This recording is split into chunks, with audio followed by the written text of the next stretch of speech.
కార్తీక మాసం 2025 వచ్చేసింది.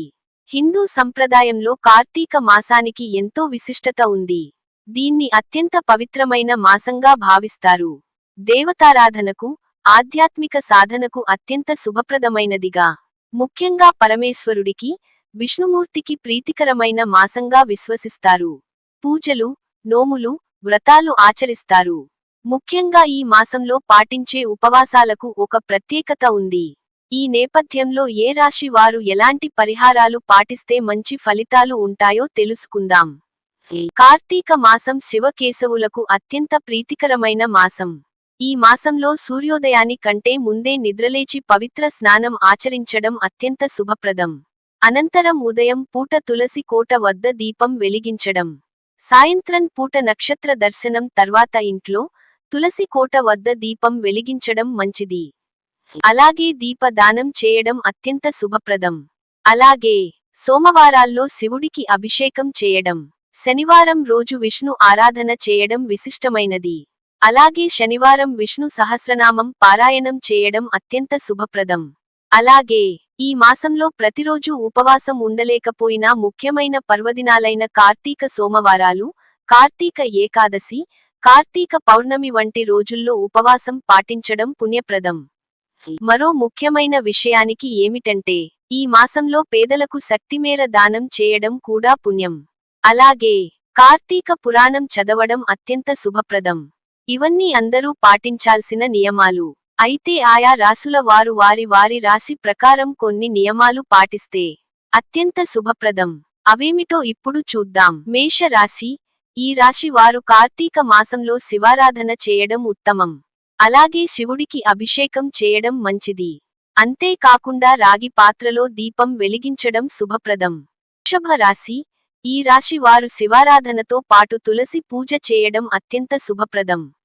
అలాగే దేవాలయంలో నెయ్యి దీపం వెలిగించి లలితా సహస్రనామం పఠివచడం వల్ల అద్భుత ప్రయోజనాలు కలుగుతాయి. మిథున రాశి. ఈ రాశి వారు పవిత్రమైన కార్తీక మాసంలో విష్ణుమూర్తి ఆరాధించడం, గీతా పారాయణం లేదా విష్ణు సహస్రనామం పఠించడం శుభప్రదం. అలాగే పేద విద్యార్థులకు పుస్తకాలు దానం చేయడం మంచిది. కర్కాటక రాశి. ఈ రాశి వారు ఇంట్లో లేదా దేవాలయంలో శివలింగానికి పాలతో అభిషేకం చేయడం మంచిది. నెల రోజుల పాటు ప్రతిరోజూ దీపారాధన చేయడం, అలాగే నిత్యం ఓం నమః శివాయ మంత్రాన్ని పఠించడం శుభప్రదం. సింహ రాశి. ఈ సింహ రాశి వారు ప్రతిరోజూ సూర్య నమస్కారాలు చేయడం మంచిది. ఆదిత్య హృదయం పారాయణం చేయడం, కుటుంబ సభ్యులందరూ కలిసి శివుడికి పూజ చేయడం మంచిది. కన్యా రాశి. ఈ రాశి వారు తులసి చెట్టుకు పూజ చేయడం, ప్రదక్షిణలు చేయడం మంచిది. కార్తీక దామోదరుడిని పూజించడం శుభప్రదం. వీలైనంత మందికి అన్నదానం చేయడం అత్యంత పుణ్యప్రదం.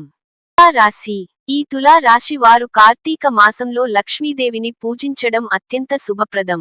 ప్రతి శుక్రవారం అష్టలక్ష్మిని ఆరాధించడం, పసుపు, కుంకుమ దానం చేయడం మంచిది. వృశ్చిక రాశి. కార్తీక మాసంలో ఈ వృశ్చిక రాశి వారు సుబ్రహ్మణ్య స్వామిని ఆరాధించడం మంచిది. ప్రతిరోజూ దీపారాధన చేసి సుబ్రహ్మణ్య అష్టకం చదవడం శుభప్రదం. ధనుస్సు రాశి. ఈ మాసంలో ధనుస్సు రాశి వారు గురువుల, పెద్దల ఆశీర్వాదం తీసుకోవడం, పురాణ గ్రంథాలను చదవడం ఎంతో మంచిది.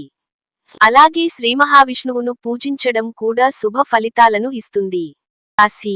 ఈ మకర రాశి వారు శనీశ్వరుడికి నల్ల నువ్వుల నూనెతో దీపం వెలిగించడం శుభప్రదం. కష్టపడే వారికి సాయం చేయడం, దుప్పట్లు దానం చేయడం మంచిది. అలాగే ప్రదోష వేళ శివారాధన కూడా అత్యంత శుభ ఫలితాలను ఇస్తుంది. కుంభరాశి. ఈ మాసంలో కుంభరాశి వాళ్లు శివాలయానికి వెళ్లి ప్రదక్షిణలు చేయడం అత్యంత శుభప్రదం. సాయంత్ర వేళ శివారాధన చేయడం, నల్ల నువ్వులు లేదా నువ్వుల నూనె దానం చేయడం మంచిది. మీన రాశి. పవిత్రమైన కార్తీక మాసంలో మీన రాశి వాళ్లు పుణ్య నదీ స్నానం ఆచరించడం మంచిది. పేదలకు, వృద్ధులకు పండ్లు, ఆహారం దానం చేయడం మంచిది. అలాగే ఓం నమో నారాయణాయ మంత్రం జపించడం కూడా శుభప్రదం. ఈ నియమాలు పాటించడం వల్ల కార్తీక మాసంలో శివకేశవుల అనుగ్రహం పొంది శుభ ఫలితాలతో పాటు శాంతి, శ్రేయస్సు పొందొచ్చని నమ్మకం. ముఖ్య గమనిక. ఈ కథనంలో తెలియజేసిన సమాచారం మత విశ్వాసాలపై ఆధారపడి ఉంది. ఇది కేవలం అవగాహన కోసం మాత్రమే. కొన్ని శాస్త్రాల్లో కొందరు నిపుణులు పేర్కొన్న అంశాల ఆధారంగా తెలియజేశాము. వీటికి శాస్త్రీయ ఆధారాలు లేవు. వీటిని ఎంతవరకు విశ్వసించాలనేది మీ వ్యక్తిగత విషయానికి